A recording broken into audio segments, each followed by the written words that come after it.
Halo penghuni planet cinta dimanapun kalian berada, selamat datang kembali di channel yang bukan cuma ngebahas alur film, tapi juga membedah isi hati. Tempat dimana film bukan hanya sekedar tontonan, melainkan sebuah perasaan. Ya, di video kali ini saya akan merangkum sebuah film romantis berjudul Materialis. Film ini mengisahkan tentang Lucy, sosok wanita cantik, ambisius, dan selalu menilai segala sesuatu dari sudut pandang harta dan logika. Namun di suatu waktu, Lucy kembali dipertemukan dengan cinta pertamanya yang merupakan seorang pelayan. Di momen itulah Lucy pun dihadapkan pada sebuah dilema antara harta ataupun cinta. Dan seperti apakah kelanjutan kisahnya? Namun sebelum kita lanjut, bagi kalian yang suka dengan channel ini, jangan lupa like, subscribe, dan aktifkan juga lonceng notifikasinya. Ya, tanpa banyak cincang keling lagi, siapkan posisi jauhi keramaian, hindari godaan mantan, dan kisah pun dimulai.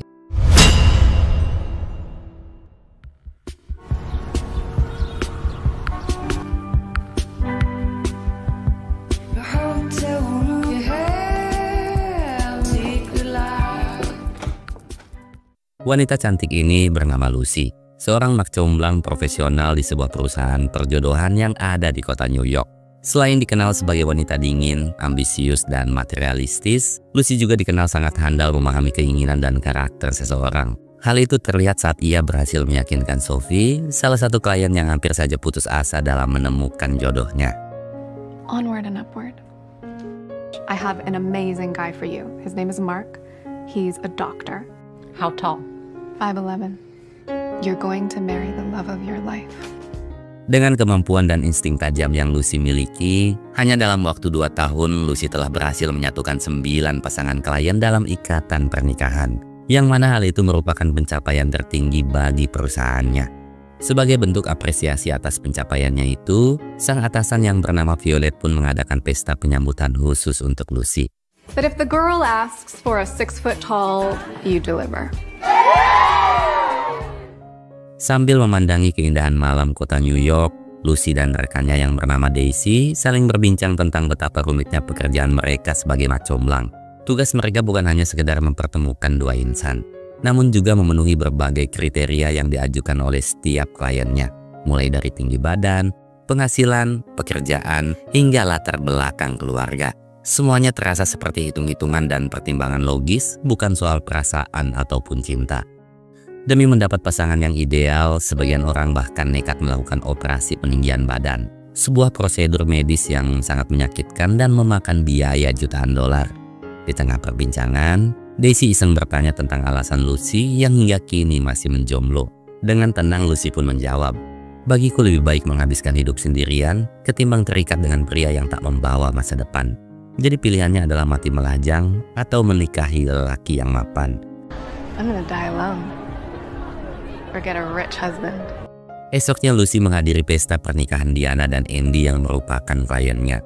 Keberhasilan Lucy dalam menyatukan kedua pasangan itu nyatanya mengundang rasa penasaran dari sebagian tamu undangan, khususnya para janda kaya yang kesepian. Mereka kemudian mendekati Lucy dan mulai melontarkan pertanyaan tentang bagaimana Lucy mampu menemukan pasangan yang cocok satu sama lain. Lucy pun menjawabnya dengan untayan kalimat sederhana namun penuh dengan makna. Lucy bilang, mencari pasangan hidup itu sama halnya seperti mencari teman di panti jompo atau teman untuk berbagi satu liang lahat. Karena siapa yang mendampingi kita akan menentukan seperti apa hidup kita nantinya. Meski terdengar simpel, namun penjelasan Lucy seketika membangkitkan kembali harapan para janda untuk menemukan pasangan hidupnya. Tanpa ragu mereka pun langsung mengajukan diri sebagai kliennya Lucy. Tak hanya kumpulan para janda, nyatanya pesona Lucy juga mampu memikat seorang pengusaha kaya, tampan, dan karismatik bernama Harry Castillo. Hingga di tengah perbincangan, Lucy tiba-tiba didatangi oleh pengiring pengantin yang memintanya untuk segera menemui Diana.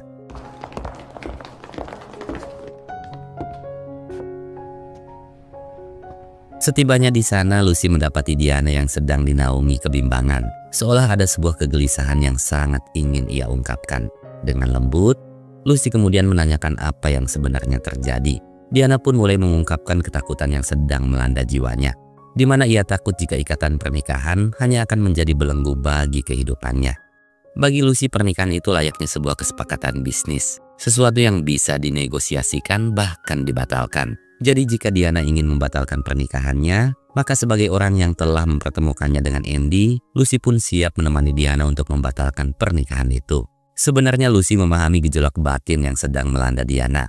Maka sebelum Diana mengambil keputusan, Lucy mengajukan beberapa pertanyaan yang akan menentukan segalanya.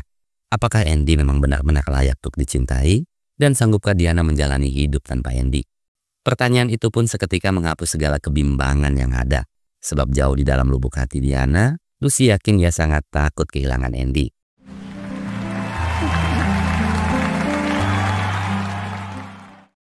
Saat Lucy sedang menunggu jamuan makan malam, ia tiba-tiba didatangi oleh Harry yang langsung mengajaknya kenalan.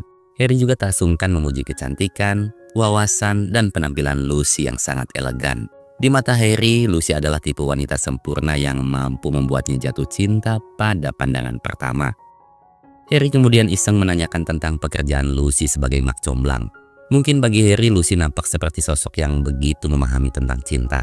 Namun keahlian Lucy bukanlah tentang memahami getaran hati ataupun gejolak jiwa, melainkan tentang logika dan hitungan matematika. Berbanding terbalik dengan cinta yang bisa datang kapan saja dan jauh dari kata logika. Love is easy. It just walks into our lives sometimes. Guna menghangatkan suasana, Harry kemudian menanyakan minuman kesukaan Lucy dan berniat untuk membawakannya.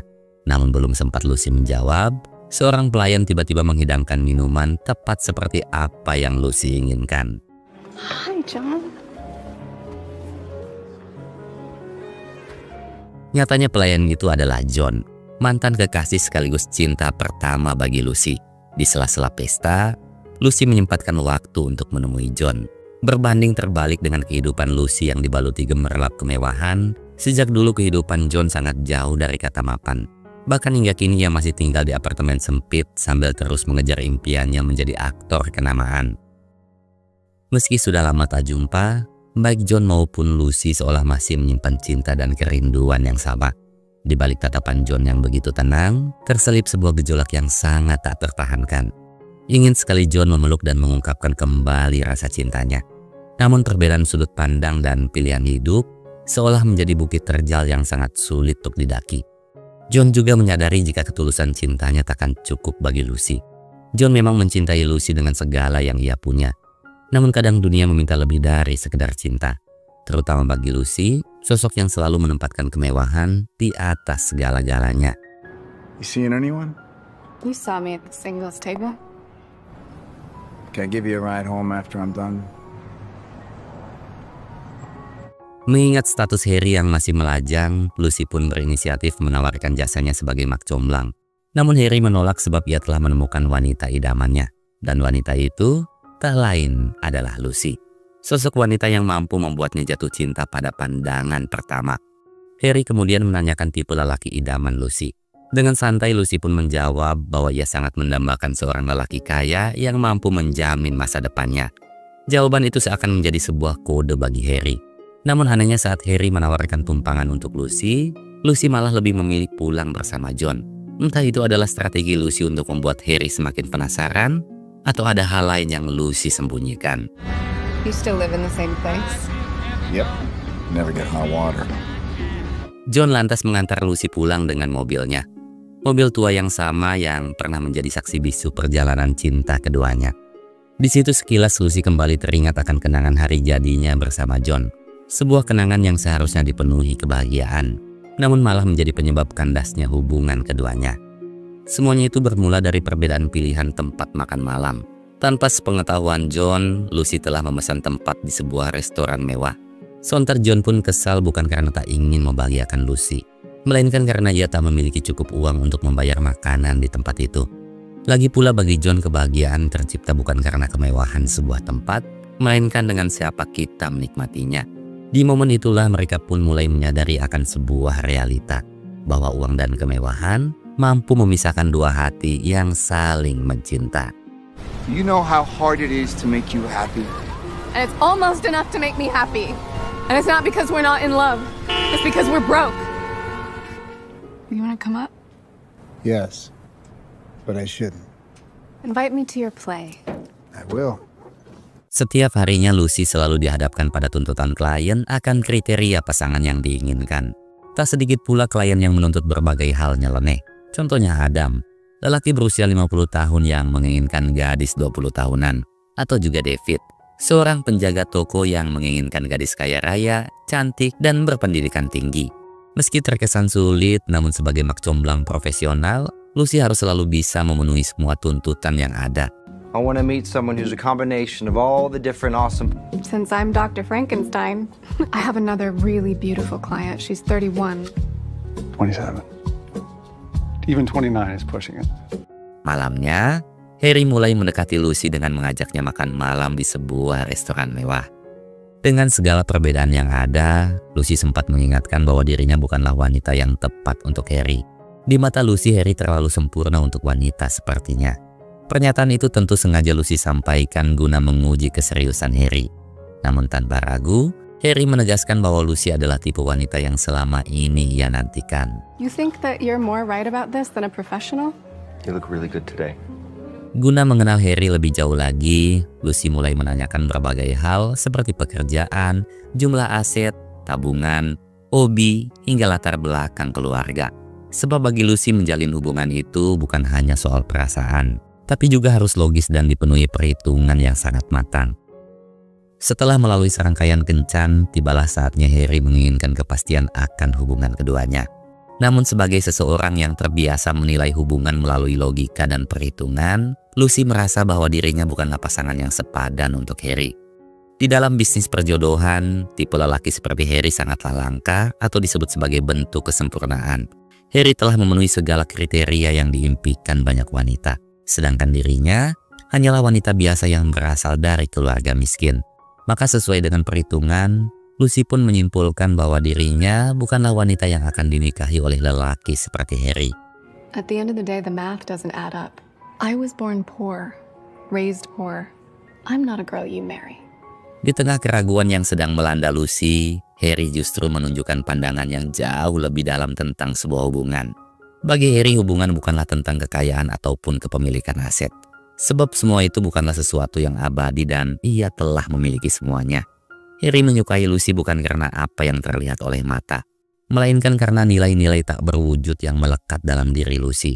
Kecerdasan, ketulusan, dan cara pandang Lucy terhadap hidup, itulah aset sejati di mata Harry yang tak akan pernah terkikis oleh waktu. Harry juga yakin hanya dialah satu-satunya lelaki yang mampu memenuhi segala keinginan Lucy. Pernyataan itu pun seketika menghapus semua keraguan di benak Lucy. What's your dream vacation? Iceland. Would you let me take you to Iceland? Dikala Lucy telah mendapatkan apa yang ia inginkan, di sisi lain John masih berusaha mewujudkan mimpi yang tak kunjung terjadi. John yang malam itu sedang mengikuti audisi sebuah drama, mencoba menghubungi Lucy untuk mengundangnya datang ke audisi selanjutnya. Namun Lucy yang masih tenggelam akan kemewahan, sama sekali tak memperdulikan panggilan masuk di handphonenya. Kehidupan John benar-benar dipenuhi dengan banyak tekanan. Selain harus bekerja double shift, John juga harus menghadapi tingkah laku teman sekamarnya yang sangatlah jorok dan menyebalkan. Selain itu, kosannya juga sangat sumpek dan banyak fasilitas yang sudah tak berfungsi. Berbanding terbalik dengan Lucy, yang kini menempati apartemen yang sangatlah mewah. Hello? Hi Mark, it's Lucy from The Door. Di waktu senggang, Lucy berinisiatif menelpon Edwin, salah satu klien yang telah dijodohkan dengan Sophie. Lucy kemudian menanyakan tentang kencannya dengan Sophie. Edwin pun mengaku jika sangat puas dan ingin sekali mengadakan kencan lanjutan. Tentu saja hal itu membuat Lucy sangat senang. Dengan penuh antusias, Lucy kemudian bergegas menuju kantor guna memberitahukan perkembangannya pada Violet. Namun sesampainya di sana, Lucy malah mendapati info dari Violet bahwasanya Edwin telah melakukan kekerasan fisik pada Sophie. Are you serious?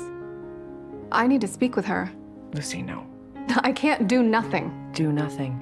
Lucy pun sontak tenggelam dalam penyesalan dan rasa bersalah yang begitu dalam.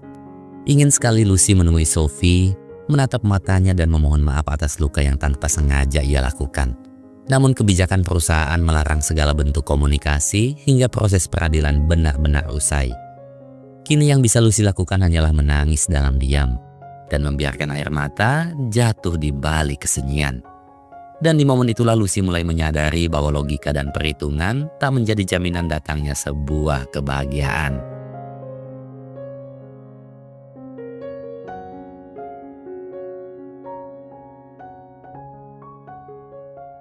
Demi menenangkan hati yang masih diliputi kesedihan, Lucy mengajak Harry menyaksikan audisi drama yang diperankan oleh John. Lucy di situ nampak memandangi John dengan tatapan penuh makna, seolah hatinya ikut larut ke dalam peran yang John mainkan. Usai pertunjukan, Lucy memperkenalkan Harry kepada John sebagai kekasihnya. Sebuah perkenalan yang nampak hangat, namun di balik senyum yang John tunjukkan terselip sejuta luka yang begitu menyayat. John kemudian mengajak mereka singgah ke sebuah bar sederhana. John di situ mengaku bahagia melihat Lucy yang kini bersanding dengan Harry. Sosok lelaki baik dan kaya sesuai dengan apa yang selama ini Lucy dambakan. Meski John mencoba terlihat ikhlas, namun sebagai orang yang pernah mengisi relung hatinya John, Lucy tentu tahu ada luka dan kesedihan yang sedang John sembunyikan. Always know exactly what to say to me. Saat kembali menjalani rutinitasnya sebagai mak comblang, Lucy yang sebelumnya selalu nampak optimis dalam memenuhi segala tuntutan kliennya, kini terkesan dingin dan malah meminta kliennya untuk bersikap lebih realistis. Perubahan sikap Lucy tentunya bukan tanpa sebab. Semua itu karena rasa bersalahnya pada Sophie yang hingga kini masih menghantuinya. But I can't, because this is not a car. Akibat ulah Lucy, banyak klien yang telah memilih untuk membatalkan keanggotaannya. Bahkan mereka menganggap bahwa layanan perjodohan yang dikelola oleh Violet hanyalah kedok dari sebuah penipuan. Di hadapan Violet, Lucy pun mengungkapkan kegundahan di hatinya. Dulu ia sangat bangga dengan segala kalkulasi dan kemampuannya dalam mencocokkan setiap pasangan. Namun sejak insiden yang menimpa Sophie, pandangan Lucy dalam menilai sesuatu perlahan mulai berubah. Kini Lucy tak lagi melihat dirinya sebagai pembawa cinta, melainkan sebagai penipu dan penyebab luka yang tersembunyi di balik janji-janji indah. And why they take risks with you. Take a break starting now, and I expect you back in 4 weeks. Di suatu waktu, Lucy akhirnya memutuskan untuk diam-diam menemui Sophie. Dengan penuh penyesalan, Lucy kemudian meminta maaf atas semua kesalahannya. Lucy juga mengakui bahwa keputusannya menjodohkan Sophie dan Edwin hanya didasarkan pada logika dan data tanpa mempertimbangkan sisi kemanusiaan yang jauh lebih dalam. Pengakuan Lucy tentu kian menambah luka di hati Sophie. Di tengah segala harapan yang Lucy janjikan, mengapa Lucy tega menjodohkannya dengan pria temperamental seperti Edwin? Ia memang menetapkan standar tinggi dalam memilih pasangan. Namun itu bukan alasan bagi Lucy untuk bisa berbuat seenaknya. Sebab dirinya bukanlah barang dagangan yang bisa diperjualbelikan, melainkan manusia yang memiliki hati, bisa terluka dan layak untuk dicintai. The truth is you set me up with that man because you think I'm worthless. But I am not merchandise, and I know I deserve love.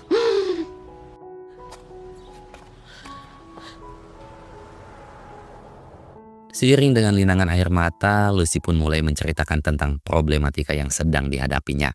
Lucy merasa telah melakukan kesalahan yang sangat sulit untuk dimaafkan. Cemas dengan kondisi Lucy, John yang saat itu hendak bekerja, sempat berniat meninggalkan pekerjaannya hanya demi bisa menemani Lucy. Namun Lucy melarang sebab ia harus menemui Harry di apartemennya. John tentu kecewa dengan sikap Lucy yang seakan tak memahami perasaannya. Namun di balik semua itu, John menyadari jika dirinya tak pantas bersanding dengan Lucy. Do you want me to come over? No, I can't fix it. Right. Saat sedang menunggu Harry, Lucy tanpa sengaja menemukan kotak perhiasan yang terselip di dalam kopernya Harry. Nyatanya kotak itu berisikan cincin yang menandakan jika Harry berencana untuk melamarnya. Namun bukannya senang, Lucy malah tenggelam dalam kebimbangan dan sejuta tanda tanya di hatinya. Apakah Harry adalah sosok lelaki yang tepat untuk menjadi pendamping hidupnya? Seiring dengan gelombang tanda tanya yang kian melanda di tengah keheningan malam, Lucy tanpa sengaja melihat adanya bekas luka di kaki Harry. Lucy yang penasaran kemudian menyentuh dan mencoba menelaah bekas luka tersebut.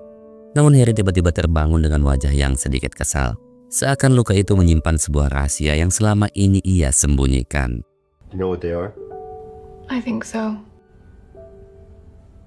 Akhirnya Harry pun mau mengakui bahwa dirinya pernah menjalani operasi peninggian badan. Sebuah prosedur menyakitkan yang memakan biaya sangat mahal. Namun bagi Harry semua pengorbanan itu sepadan dengan apa yang kini ia dapatkan.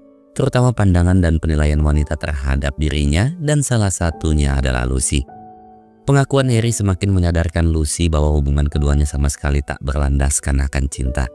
Semua yang terjalin hanyalah tentang perhitungan, transaksi, dan kesepakatan yang dibungkus dalam balutan cinta yang semu.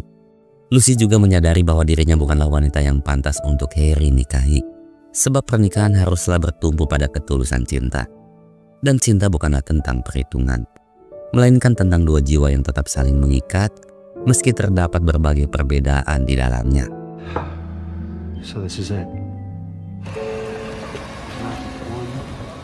Harry dan Lucy pun sepakat untuk mengakhiri hubungannya secara baik-baik.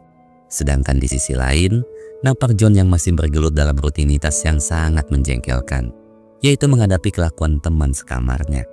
Hingga di tengah perdebatan, John tiba-tiba mendengar suara bel apartemen yang ternyata Lucy telah menunggunya di bawah.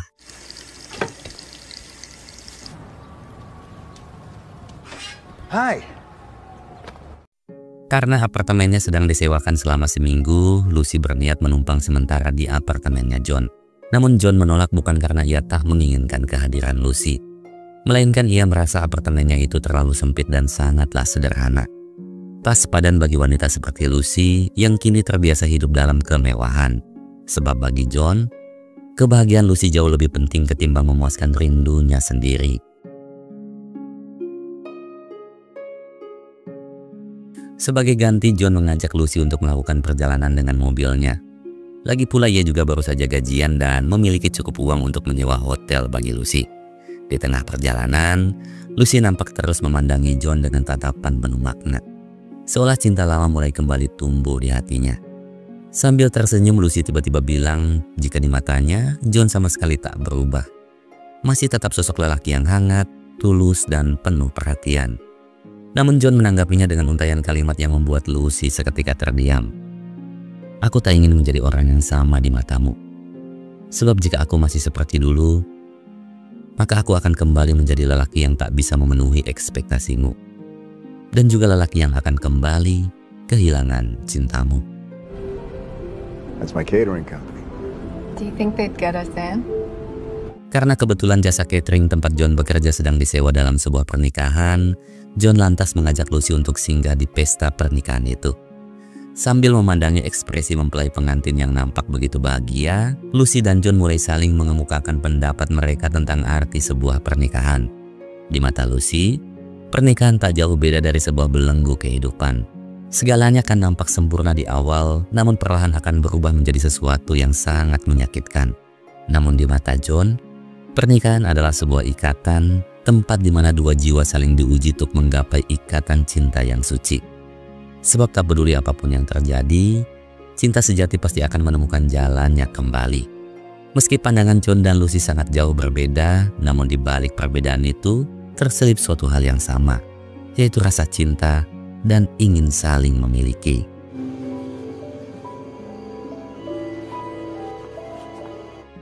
Malamnya John dan Lucy mengikuti pesta makan malam dengan para undangan lainnya. Di tengah gemerlap lampu dan alunan musik nan lembut, keduanya kemudian berdansa dan mulai larut dalam sebuah rasa yang sulit untuk diungkapkan. Pelukan dan tatapan keduanya seakan menyingkap kerinduan yang telah lama tersembunyi. Begitu juga dengan waktu yang seolah terhenti dan semesta seakan ikut merestui pertemuan kedua hati. Hingga keduanya kemudian larut dalam ciuman yang begitu hangat.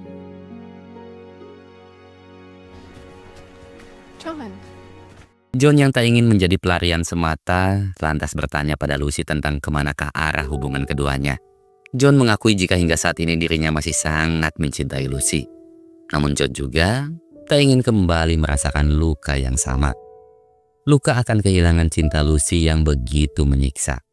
Selama ini John selalu berjuang sekuat tenaga untuk mendapatkan hidup yang layak, dan semua itu hanya demi pembuktian bahwasanya ia memang layak untuk dicintai oleh Lucy. Sebab satu-satunya tujuan John hanyalah hidup dan menua bersama Lucy. I can't give you the wedding or the marriage you want. Couldn't even give you the relationship you wanted. It's been years and I still can't afford to be with you. You can't. Melihat ketulusan, kesetiaan, dan semua pengorbanan yang telah John lakukan, Lucy pun semakin tenggelam dalam dilema dan rasa bersalah yang begitu mendalam. Di satu sisi Lucy sebenarnya sangat mencintai John. Namun di sisi lain ia juga benci dengan kepribadiannya yang selalu menilai segala sesuatu melalui logika dan hitungan materi. I've hurt you over and over. And you're right to hate me because I'm awful. This is what I'm like. Then how could you still love me? Di tengah dilema yang kian melanda, Lucy pun tiba-tiba mendapat telepon dari Sophie. Dengan nada ketakutan, Sophie meminta tolong pada Lucy untuk segera datang ke apartemennya. Sebab saat itu, Edwin sedang berada di luar apartemen sambil melayangkan berbagai ancaman pada Sophie. Tanpa pikir panjang, Lucy yang ditemani John pun bergegas menuju apartemennya Sophie. Sesampainya Lucy dan John di apartemennya Sophie, untungnya Edwin sudah tak ada lagi di sana. Lucy kemudian meminta John untuk menunggu di luar. Sedangkan ia akan masuk untuk mengecek kondisi Sophie sekaligus menanyakan apa yang sebenarnya terjadi. Setelah semalaman menemani Sophie, esoknya Lucy melihat John yang masih setia menunggunya di luar. Sebuah bentuk pengorbanan yang membuat Lucy begitu tersentuh. Sebelum pamit, John menyampaikan beberapa tawaran sederhana yang mungkin saja bisa meluluhkan hati Lucy. Aku memang tak bisa menawarkan harta dan kemewahan. Namun aku memiliki cinta yang tulus, cinta yang tak lekang oleh waktu dan kan menemanimu di kala suka maupun duka. Aku akan bekerja siang dan malam demi bisa memenuhi segala keinginanmu. Bahkan jika seisi dunia menutup pintunya, aku akan menjadi jendela tempat di mana kau bisa menatap semua harapan. Itulah janji yang sangat pastikan kau tepati dan juga janji yang tetap akan kubawa sampai mati. Aku tak bisa menawarkan apapun lagi untukmu. Sebab aku adalah lelaki miskin yang hanya memiliki cinta dan ketulusan semata. I don't have anything else to offer you. Deal. Mendengar semua ungkapan perasaan John, seketika menghapus segala perhitungan dan logika yang ada di benak Lucy. Di momen itu juga Lucy akhirnya menyadari bahwa cintalah yang bisa membuat segalanya menjadi indah. Sedangkan logika dan perhitungan hanyalah ilusi yang menuntunnya pada sebuah kehampaan. Singkat waktu, Lucy mendapat telepon dari Violet bahwasanya ia mendapat promosi jabatan sebagai manajer di perusahaan perjodohan. Sebuah jabatan yang dulu sangat Lucy idam-idamkan. Namun kini Lucy sama sekali tak menginginkan hal itu. Bahkan Lucy juga telah memutuskan untuk resign dari pekerjaannya. Mungkin keputusan Lucy terdengar konyol di benak Violet. Namun Lucy bukanlah sosok yang dulu yang selalu dibutakan kemewahan. Sebab yang Lucy butuhkan saat ini hanyalah ketulusan cinta tanpa perhitungan logika. Seperti John yang selalu mencintainya, tulus apa adanya. Brian A., right? Yeah. Setelah beberapa waktu menjalin momen kebersamaan, tibalah momen di mana John melamar Lucy dengan cincin yang ia rangkai dari bunga. Sebuah cincin sederhana, namun tersemat sejuta ketulusan dan cinta di dalamnya. Seiring dengan linangan air mata bahagia, Lucy pun akhirnya menerima lamaran John. Hingga tiba-tiba, film pun tamat. Ya, pada akhirnya kita semua akan sampai pada satu titik di mana harta, status, dan gemerlap dunia bukanlah sesuatu yang abadi. Sebab yang akan tersisa hanyalah hati yang saling memilih dan tangan yang rela menggenggam meski dunia mencoba melepaskan. Cinta sejati bukan tentang seberapa banyak yang kita miliki, melainkan seberapa tulus yang bisa kita beri. Dan ketika dua hati sudah saling mencintai, takkan ada kekayaan di dunia ini yang kan mampu menandingi. Ya, terima kasih buat kalian semua penghuni Planet Cinta yang sangat-sangat saya kasihi, karena tanpa adanya kalian saya tidak mungkin bisa gajian. Sekian rekap alur filmnya, saya Joni pamit pulang, wassalam dan sampai jumpa di kisah cinta yang selanjutnya. Mikum.